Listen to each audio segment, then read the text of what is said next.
السلام عليكم. النهاردة هحكي لكم قصة أتمنى تعجبكم، بس قبل ما نبدأ ما تنسوش تصلوا على سيدنا محمد. ويلا بينا نبدأ الفيديو.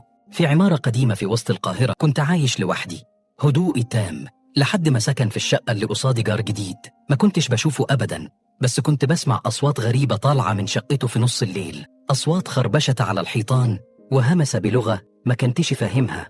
الفضول بدأ ياكلني، وقررت في ليلة إني أراقب الشقة من العين السحرية. فضلت واقف ساعات لحد ما الباب اتفتح ببطء، وخرج منه صندوق خشب صغير اتحط قدام بابي، والباب اتقفل تاني بسرعة البرق.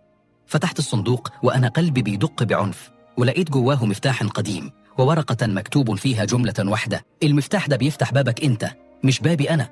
اتسمرت في مكاني، يعني إيه بيفتح بابي؟ جربت المفتاح في قفل بابي، وللصدمة فتح. دخلت شقتي وأنا مرعوب، وبدأت أدور في كل ركن لحد ما وصلت للمخزن الصغير اللي تحت السلم في شقتي. وهناك كانت الكارثة، لقيت نفق صغير محفور ورا الكراتين بيوصل مباشرة لشقة الجار اللي قصادي. كلمت البوليس فورا، ولما دخلوا شقة الجار ملقوش بني آدمين، لقوا أجهزة تنصت وصور لكل سكان العمارة ومعلومات عن مواعيد خروجنا ودخولنا.